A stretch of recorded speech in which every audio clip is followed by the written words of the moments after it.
So today we are going to talk about the communicative competence. Communicative competence is a very important theory in which we can use now when we are teaching English, because many years ago it was very traditional, but nowadays the idea is that with English we can use it to express, to talk, yes, if you are going to travel. So communicative competence is the use of effective and appropriate way to use the language. In this case, a second language, which for us will be English.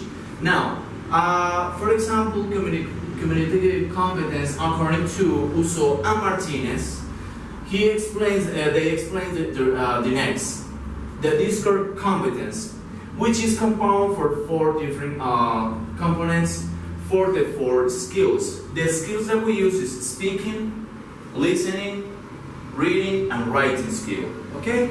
So, with this framework that we have here, we can see the linguistic competence, in which we see vocabulary, the phonological competence, the grammar competence, yes? We have the pragmatic competence, which is how we can express the idea through the words. It's the meaning that we use through the words that we use when we are speaking. Intercultural competence is the knowledge that we have for different cultures. For example, Mexican culture, African culture is the general knowledge that we have for all of those cultures. Finally, we have the strategic competence, which is the use of the English, the use of all of this in order to express our ideas. So all of these competence, they take us to the discourse competence, which is the sequencing of the utterance. I mean, all the sentences that we use when we are speaking.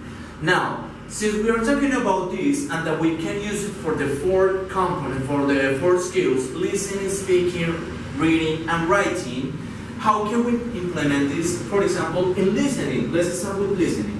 We can use it for audio recordings, yes, the recordings when you ask to a foreign person to speak in English and you want to know more about that. And we are going to have an example right now, which is by watching a video in which we can see intercultural knowledge.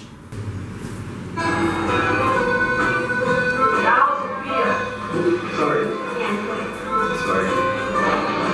In Italy, different flowers have different meanings. Chrysanthemums, for example, are associated with funerals and sadness.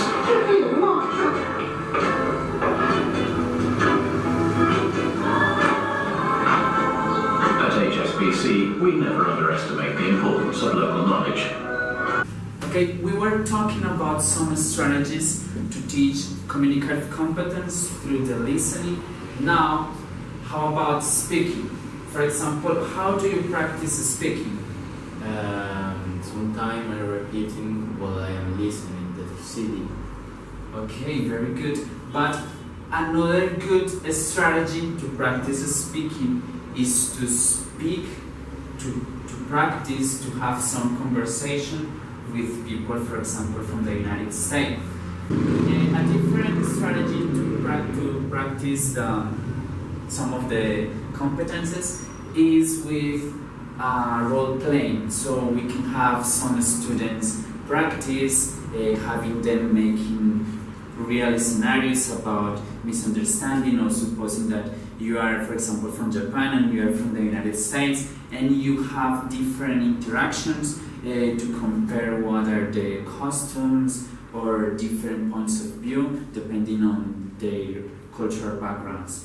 And in terms of reading skills, you can have students to practice to read some critical readings about also misunderstanding. You can have them analysis different texts and make some comparisons depending on the culture of those people.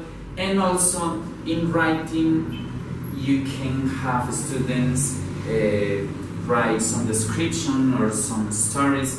When you were a child in the school, we wrote the stories. Do you remember? Yeah. Yeah, it is very good also to practice English, to write some stories. And here we can compare we can relate with some different communicative competences.